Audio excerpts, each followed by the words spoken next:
Yeah. I sat there with Kharge ji and I listened to it. And I must say, I struggled through the President's address to maintain my attention on what was being said. Because I had heard pretty much the same President's address the last time and the time before that and the time before that. And it was the same laundry list of things that the government has done. We have done this, we have done this, we have done this, 50 or 100 things that the government has done. And so while I was sitting there, I was thinking, okay, I am being critical about what is being said. And I am saying that this is not the type of President's address that should be delivered. Well, the question came to my mind, what type of address would an India Gathbandhan government deliver? How would that address be different than the address we heard? Because it's no point me saying that it is a laundry list and then not providing an alternative idea. And so today I would like to lay out some dimensions of what an alternative address would look like, what the India Gathbandhan would probably focus on, and where we would lay emphasis. The future of this country is going to be decided by the young men and women of this country, the youth of this country. So I think anything we say has to be addressed to them, has to be spoken to them. The first thing in front of us, and this is something I'm sure the Prime Minister would accept, and pretty much everybody in this room will accept, is that even though we have grown fast, we are growing slightly slower now, but we are still growing. A universal problem that we have faced is that we have not been able to tackle the problem of unemployment. No, neither the UPA government nor today's NDA government has given a clear-cut answer to the youth of India about employment. I don't think anybody in this room will disagree with me. I'll give a little statistic for the Prime Minister. The Prime Minister, something I would agree with directionally. The Prime Minister proposed the Make in India program. I think a good idea. We saw the statues, we saw the functions, we saw the so-called investment, and the result is right in front of me. Manufacturing fell from 15.3% of GDP in 2014 to 12.6% of GDP today. That is the lowest share of manufacturing in 60 years. I'm not even blaming the Prime Minister, because I think it would not be fair to say he didn't try. I could say that the Prime Minister tried, and I think conceptually Make in India was a good idea, but it's pretty clear that he failed, because manufacturing went from 15.3% of GDP to 12.6%. So the first question that any alternative vision would answer to the youngsters of our country is, okay, what and how are we going to solve this problem of employment? Any country basically organizes two things. You can organize consumption, and then you can organize production. Modern way of saying organizing consumption is services. Modern way of saying organizing production is manufacturing. But there is more to production than simply manufacturing. For example, agriculture also is about production. Now, pretty much every government since 1990 has done a decent job on consumption, on organizing consumption. Which are the companies that organize consumption? Uber organizes consumption. Reliance organizes consumption. Adani organizes consumption. But we have, as a country, failed in organizing production. We have excellent companies that try to organize production. They are the Mahindras of this world. They are the Bajajs of this world. Part of Tata's organizes production, but the record of the country on organizing production is dismal. And essentially what we have done is we have handed over the organization of production to the Chinese. So this mobile phone, even though we are saying we make this mobile phone in India, that is not a fact. This phone is not made in India. This phone is assembled in India. All the components of this phone are made in China. The network that has produced this phone is made in China, is owned by China. So every time we use a phone, every time we wear a Chinese shirt, a Bangladeshi shirt, every time we wear a pair of Chinese sneakers, we are paying a tax to China. Because some Chinese youngster is earning a salary to make or to produce that product. So the first message I would give in a presidential address would be that India has to focus completely on production. Because if we do not focus on production and we continue to focus only on consumption, we will find that we will run huge deficits, we will increase inequality, and eventually we will run into a serious problem. Social problem because of unemployment, which we are already facing. If you look at the numbers of the amount of people who are in jail, if you look at the numbers that are spent on internal security, if you look at the numbers spent on our police forces, they're all spiraling. They're all rising. And everybody understands that social tension is on the rise in India. So now the next question comes, okay, so where is this employment going to come from? What is India going to produce? And for that, I'd like to tell all the youngsters of this country that there is a revolution taking place, an exciting revolution. The world is transforming completely. And the change that is taking place, at the heart of the change that is taking place, we are moving from the world of the internal combustion engine to the world of the electric motor. We are moving from petrol to batteries. We are moving wind, solar, potentially nuclear energy. So our entire way of moving is changing. And this is going to change every single thing. It is going to change warfare.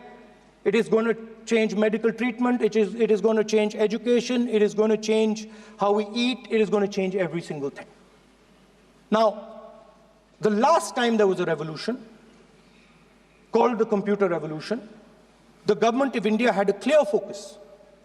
We looked at that revolution. It was the Congress government. We looked at the revolution and we decided clearly that we are going to focus on the development of software. And we rode the wave of that revolution.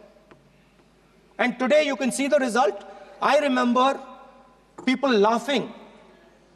I remember people laughing when the computer was being talked about. You mentioned Mr. Vajpayee. I respect Mr. Vajpayee, but Mr. Vajpayee gave a speech saying that computers are of no consequence to India. So, what is important when there is a revolution? What is important is that you understand what are the drivers of that revolution and where exactly do you need to focus, where exactly do you need to sit in that revolution. I said that this revolution is going to change everything. And I want the youngsters in this country to think about it. There is a war going on in Ukraine. The war in Ukraine is actually a war between the internal combustion engine and the motor, the electric motor. The electric motor is inside the drone, the engine is inside the tank. And if you look at what is going on in Ukraine, the tanks are dying by the thousands. And small little drones with electric motors, small batteries, not much bigger than that, are destroying the entire tank artillery infrastructure of both Ukraine and Russia. So the drone is the electric motor. The drone is the battery. The drone also needs to see. So the drone is a camera. In the same way, electric cars, the electric car is a motor. The electric car is batteries. The electric car is cameras. Robots are exactly the same thing. Robots are electric motors, multiple electric motors with cameras, with batteries. And this is what the revolution is going to look like. So there are basically 4 technologies that are driving this entire change in mobility. Electric motors, batteries, optics, and then on top of that, you can apply AI. Now people, I want to tell the youngsters of this country, people talk about AI. But it's important to understand that AI on its own is absolutely meaningless. Because AI operates on top of data. Without data, AI means nothing. And if we look at data today, there is one thing which is very clear. Every single piece of data that comes out of the production system in the world, the data that was used to make this phone, the data that is used to make electric cars, the data that is used to make basically all electronics on the planet today is owned by China. And the consumption data is owned by the United States. In China, the consumption data is owned by China, but in India, companies like Google, companies like Facebook, companies like Instagram, X, they own our consumption data. So if India wants to talk about AI, it has to first answer the question, what data is going to power that AI? And the answer today is India does not have that data. Neither does India have production data, neither does India have consumption data. We have handed our consumption data to the big American companies, and the production data we don't have anyway. So what would that vision look like? The first thing, we would start getting youngsters excited about this revolution. We would start to introduce the idea of a completely new way of moving, a complete revolution in how things move. We would start teaching our children in schools about batteries, about electric motors, about how these things combine, about how drones, robots, electric cars are structured, how they will work together. And most important, we have to start building a production network so that we can get access to production data. Now, what would we focus on? We would not give you a laundry list. China has at least a 10-year lead on India in this space. China has been working on batteries, robots, motors, optics for the last 10 years, and we are behind. So what would our president's address say to the youngsters? We will choose critical areas in each one of these technologies, and we will start to build capabilities in those areas. The second thing we would do, we would ensure that our banking system is not captured by 2 or 3 companies that basically do not allow you to build a production system. But our banking system is open, is dynamic, and is accessible to small and medium businesses and to millions and millions of entrepreneurs who want to take part in this revolution. Our foreign policy would take into account this revolution. When we talk to the United States, we would not send our foreign minister to invite our Prime Minister to his coronation. We will not send him 3 or 4 times, please invite our Prime Minister. Because if we had a production system and if we were working on these technologies, the American president would come here and invite the Prime Minister. So it is important to understand where a... Please.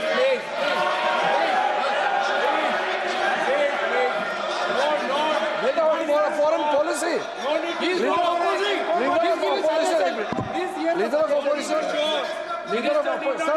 Leader of opposition cannot make such serious, unsubstantiated statements. This is related to the relation between 2 countries.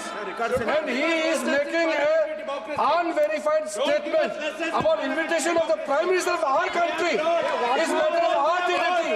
How can you make such kind of statement? He is leader of opposition, sir. He should be responsible in making such statement. LoP is giving us very positive suggestions. Why they are worried, sir? For the country, he is giving... Leader of opposition has the information from any official source. He must inform the House. If leader of opposition has the information, please inform the House. Who has told you that foreign ministers visited for the purpose which you have mentioned? You must specify it. So, I'm sorry that disturbed you, that question. I apologize for disturbing your peace of mind. It's okay. I've apologized. I've apologized for disturbing your peace of mind. I'm sorry. Apologize for lying to the House. ऐसा नहीं होता है। तो serious होना चाहिए leader of opposition को। कम से कम देश के मामले में तो एक हो। देश के मामले में तो एक वॉइस से बोलना चाहिए। ये गलत बात है। ठीक नहीं है। लीडर ऑफ अपोजिशन को इस तरह का बयानबाजी नहीं करना चाहिए। ये गंभीर विषय पर चर्चा चल रही है। देश का गौरव विषय है। So we would start by telling our young men and women that they have to be at the forefront of this revolution. We cannot afford that the Chinese are at the forefront of this revolution. Number one. Number two, we will ensure that the absolute best experts on these technologies would talk to our students, would talk to our youngsters and guide them on what a future, on what these future technologies are going to do. We would make them partners in this revolution. Now, we talk about defense. And today, we have the Chinese, and the Prime Minister has denied it, and the army has contradicted the Prime Minister. It's true. The Prime Minister has denied it. The Prime Minister has denied it, and the army has disagreed with the Prime Minister that China is sitting on 4,000 square kilometers of our land, of our territory.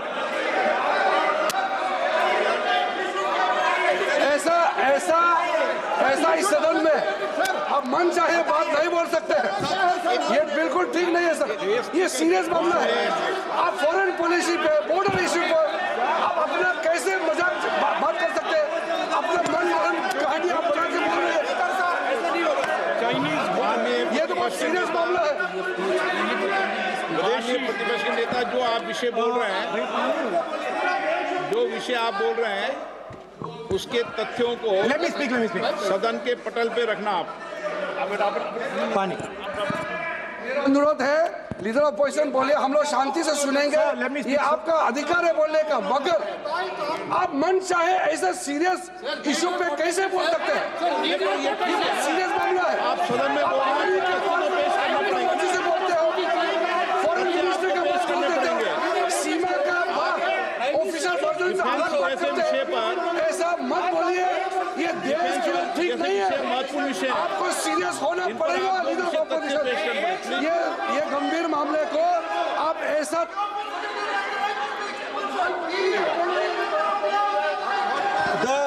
the Prime Minister has denied that Chinese forces are inside our territory, but for some reason, our army keeps talking to the Chinese about their entry into our territory, and our Chief of Army Staff has said that the Chinese are inside our territory. This is a fact. This is not invention, this is a fact. Now, but the reason China is inside our territory is important. Because people think that wars are fought between armies and their weapons. But the fact of the matter is that wars are fought by industrial systems. The fact of the matter is that China has an industrial system that is far stronger, far bigger than our industrial system. And that is why they have the guts to come inside this country. The reason China is sitting inside this country is because Make in India has failed. The reason China is sitting inside this country is because India is refusing to produce. And I am worried that India is going to give up this revolution to the Chinese once again. The reason I made this reference is because everything is connected. If and when we fight a war with China, we will be fighting with Chinese electric motors, Chinese batteries, Chinese optics, and we will be buying Chinese motors, Chinese optics, Chinese batteries. It is a non-sustainable proposition. That is why for our security, for the future of our children, for the future of our country, we have to build a production system, and we cannot allow this revolution to go by. Now, the next step, we have a strategic partner called the United States. The partnership should focus on how India and the United States can work together to take advantage of this revolution. That is what the conversation should be on. Please understand that India is as important as the United States for the simple reason that they cannot build an industrial system without us. They cannot build a production system without us. No matter what they say, the Americans simply cannot do what India can do because their cost structure is much, much, much more expensive than ours. We can build things that the Americans would never imagine. India can do that. So that would be the first part of a president's address. We would talk to the youngsters in India and say to them, we want you to be partners in this revolution. We want to change the Indian banking system so you can have access to it. And we believe in you, we trust in you, and we believe you can take on the Chinese. That's the first part. The second part would be about participation. We have done a caste census in Telangana. And what we have found is shocking. Almost 90% of Telangana is either Dalit, Adivasi, backward, or minority. Almost 90%. And I am convinced that that is the story across the country. I am absolutely convinced that the OBC population of this country is not one less than 50%, possibly 55%. 16% are Dalits, 9% are Adivasis, 15% are minorities. Last budget, there was a photograph. You remember the photograph? Of course. वो मक्खन बांटने वाली, हलवा बांटने वाली photo. मैं हैरान हो गया कि इस बार फोटो ही हटा दी. हलवा खिलाया मगर दिखाया नहीं किसको खिला रहे. So at the center of any new development paradigm for this country, which runs parallel with the production paradigm I spoke of, which works together with the production paradigm I spoke of, is the participation of lower castes, OBCs, Dalits, Adivasis in the wealth of this country. If we look at the largest corporates in this country, they're all owned. None of them are owned by OBCs. None of them are owned by Dalits. None of them are owned by tribals.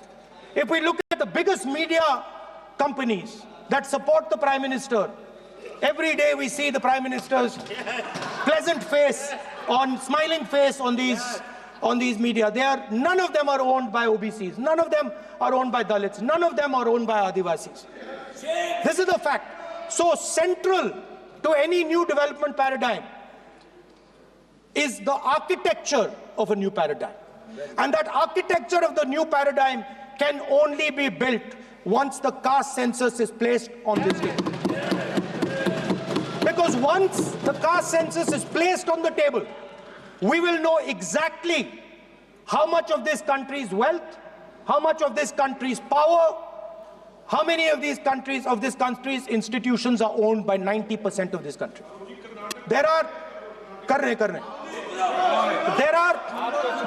OBC MPs in the BJP. There are OBC MPs in the BJP. There are Dalit MPs in the BJP. There are Adivasi MPs in the BJP. Remember, you are OBCs, you have 50% of the population, and you have absolutely no power. I know that you're sitting there and you cannot even open your mouth. That is the truth of the country. प्रधानमंत्री का चेहरा आपको दिखाई नहीं देता है। जाति जनगणना, प्रधानमंत्री का चेहरा आपको दिखाई नहीं देता है। Architecture, participation, revolution in this country that we are going to bring. ये अंधेरा हो गया है। पार्लियामेंट में है। ये कुछ दिखता नहीं है। सोनिया गांधी, प्रियंका, ये लीडर ऑपोजिशन को कुछ दिखाई नहीं देता है। OBC So the idea is, Speaker, sir, the idea.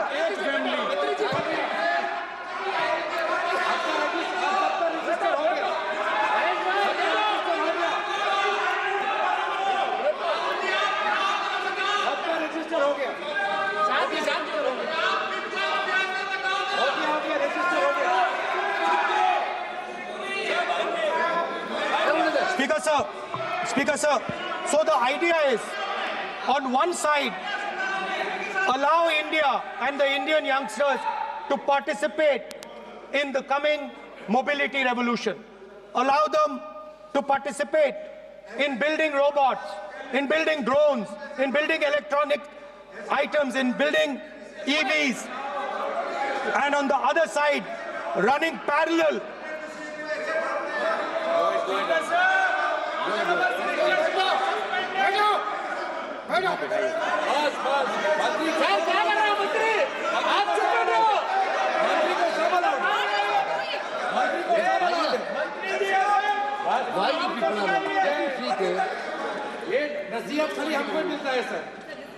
मैंने उनको ही मना The country, Speaker, sir. ऐसा नहीं है। आप भी बहुत डिस्टर्बेंस करते हैं। Okay, Speaker, sir. So parallel ideas. One idea, participate in the mobility revolution.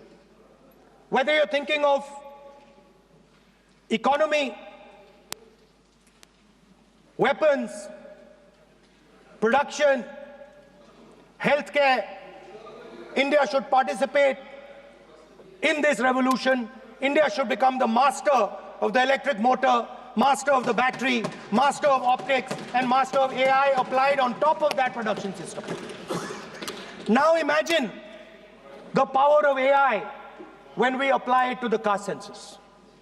You imagine what we will do with AI and what we will do with the social revolution in this country when we start to apply AI on the data that we get from the caste census. So we are going to run a parallel track. On one side, participation, revolutionizing the participation of Dalits, OBCs, Adivasis in the ruling of this country, in the institutions of this country, in distribution of wealth of this country. And on the other side, parallel track, challenge the Chinese, and participate in the revolution and defeat the Chinese in electric motors, batteries, solar panels, and wind. So that is the first two parts of any presidential election address that any India Gathbandhan leader would give you. The final, of course, we go back to the Constitution. This, our favorite, just like the production system is a weapon, just like Jati Jangarna is a weapon of transformation, this is what the entire architecture is built on. I remember before the elections, all of you were saying 400 par, and you were saying you would change this. And then I was glad to see that the Prime Minister walked in and then was forced to bow his head in front of the Constitution. It was a moment of pride for all Congress people that we had explained to the Prime Minister and to the whole country that no force will dare touch this. I know that the RSS has never accepted this. Mohan Bhagwat has said that India didn't get independence in 1947. He has said that this constitution is meaningless. I know that that is at your heart. We will never let your dream come true.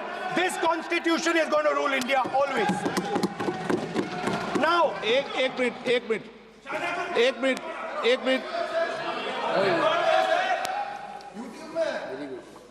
आप प्रतिपक्ष के नेता हैं,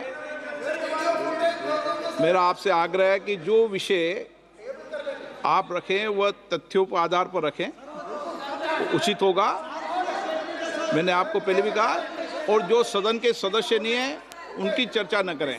sir बताता हूं, sir Mohan Bhagwat आप नियम प्रक्रियाओं की पालन करें, आपसे अपेक्षा। सर मोहन भागवत जी ने स्टेटमेंट दिया। मोहन भागवत का statement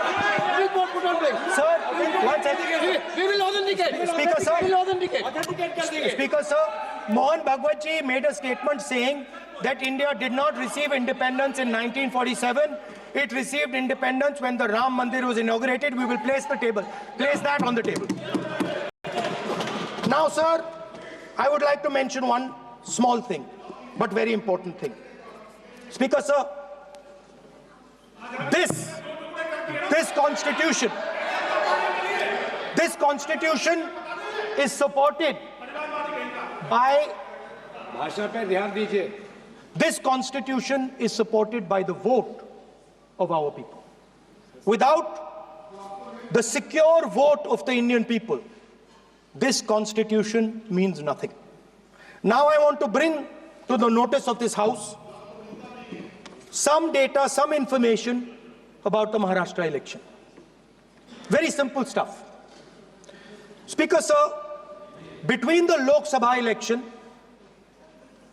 which the India Alliance won, and the Vidhan Sabha election, the voting population of Himachal Pradesh was added to the voting roll of Maharashtra. Meaning the entire population of Himachal Pradesh was added to the voter rolls of Maharashtra. Please understand what I am saying.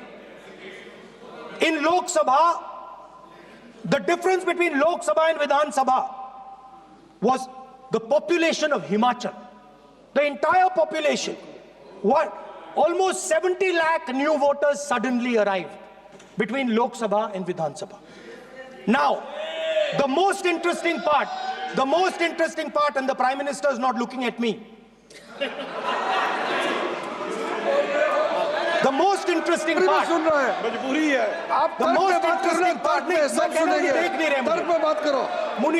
suddenly.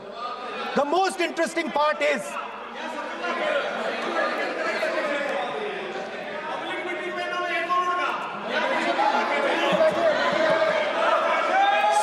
Sir, Maharashtra mein more voters were added in 5 months in Maharashtra than were added in 5 years in Maharashtra.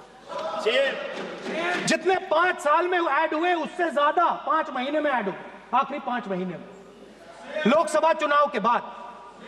Sir, एक building है sir, Shirdi में एक building में 7,000 नए voter एक building में add हुए sir. एक बिल्डिंग में 7,000 नए वोटर ऐड हुए सर। सर मैं कोई आरोप नहीं लगा रहा हूं, मैं कोई आरोप नहीं लगा रहा हूं, मैं सिर्फ ये कह रहा हूं सर कि ये इसमें कुछ ना कुछ प्रॉब्लमैटिक है कि हिमाचल प्रदेश जितने बड़े वोटर्स लोकसभा के बाद जादू से आ जाते हैं। अब हम क्या कह रहे हैं, हमने इलेक्शन कमीशन से रिपीटेडली कहा है कि हम आरोप नहीं लगा रहे हैं, आप एक काम कीजिए, हमें लोकसभा की वोटर लिस्ट दे दीजिए, नेम एड्रेस और इलेक्ट्रॉनिकली दीजिए, और विधानसभा नहीं है, नहीं सर, नहीं नहीं नहीं नहीं नहीं नहीं, स्पीकर सर, स्पीकर सर, वो सब वेबसाइट पे रहती है, सब जानते हैं, कभी भी कोई निकाल सकता है। स्पीकर सर मैं समझा देता हूं sir, speaker sir, speaker sir, वो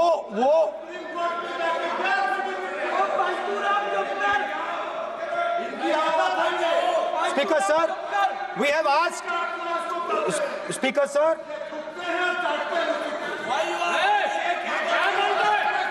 speaker sir, we are asking this question, we are asking this, speaker sir, population of Himachal Pradesh, please, population of Himachal Pradesh has voted, extra has voted in Maharashtra. We are saying to the election commission, please give us the names and addresses and polling booths of all the workers in the Lok Sabha and all the workers in the Vidhan Sabha, so we can calculate who these new workers are, who these new voters are. Interestingly, the new voters are mostly in the constituencies that the BJP has swept. Please understand, the new voters have been added mostly in the constituencies where BJP has swept. I am still not making an allegation.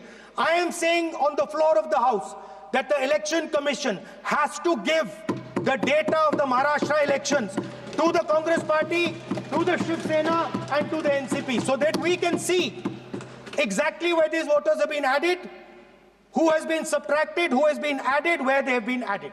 This is not a irresponsible request. This is a very simple request for them to fulfill. The reason I am saying this, sir, is because the rules have been changed. This is not just said in isolation. Speaker, sir, the election commissioner used to be chosen by the Prime Minister, Leader of Opposition, and the Chief Justice. Sir, the Chief Justice was removed from that committee. Why? Why? This is the question, sir. This is the question to the Prime Minister. Why was the Chief Justice removed from the committee? Now, in a few days, I'm going to go to the meeting. I'm going to go to the meeting. There's going to be Mr. Amit Shah and Mr. Modi ji. And there's going to be me. 2 to 1. Why am I even going to the meeting? What is the purpose of me going to the meeting? I'm only going to the meeting to certify what Modi ji and Amit Shah ji are going to say. Right? Whereas if the Chief Justice was there could be a discussion. Chief Justice and Leader of Opposition could say, no, we don't agree. So, there seems to be a calculated strategy. Now, just prior to the Lok Sabha, the election commissioner was changed and 2 new election commissioners were placed. Yes. We know that the election dates were changed. Yes. We know that the elections were postponed. These are facts. These are not things I am inventing. So, in order to safeguard this constitution, the entire opposition requests the data for the Maharashtra election. We request the data and the electoral voter list for Lok Sabha and the corresponding list for Vidhan Sabha. And I am very confident that the Election Commission will not give us this information. Speaker, sir, that is broadly. So the third element of our President's address would be a determined defense of India's institutions, of our democratic system, and a re-look at our entire democratic framework, and the looking again at all the institutions that have been taken away from the people of India. So those would be the type of things that we would say in a presidential address. I'd like to finally say one thing. In the last, थोड़ा बढ़ा देता हूँ. अब मैं थोड़ा और खींचूंगा. अब और खींचूंगा थोड़ा. अब और खींचूंगा. So in the last, there is a background, a philosophical background to what I am saying. Essentially, what I am saying to the youngsters of India and to this house is that instead of focusing on multiple things, instead of telling us a laundry list, give us a strategy, give us a vision, make it clear, right? Now, there is a philosophical basis to this. There is even a deep philosophical basis to this. I showed you the picture of Shivji, which you didn't allow me to show. I showed that picture for a reason. What does that picture tell us? If you look at that picture carefully, it tells us focus carefully. Do not get distracted. Do not look here and there. Do the job at hand. So there is a philosophical basis to the speech I have given. I have not told the House and the country that we will do this, and this. This is the philosophy of Shivji. Say what you have to say, but be clear that you're going to do that one thing and don't do 50, 60, 70 different things. So there is a link between our philosophical tradition, our religious tradition, and what I'm saying. And that is what India needs to do. India needs to connect the past, the values of the past. You talk about Sardar Patelji, but you destroy Sardar Patelji's values every day. You talk about Ambedkarji, you destroy his values every day. You talk about Nehruji. No, you don't talk about Nehruji. Right? You bow in front of Buddha. You destroy what he says. So the point is, you have to be truthful to what you are, right? And it is important that when you are giving a way forward to the nation, there is clarity of purpose. There is no hatred, there is no violence, there is no anger, because these things are destroying our country. So my speech has not been angry, has not been nasty. My speech has been very polite, very kind, and I thank the Prime Minister for coming and listening to it.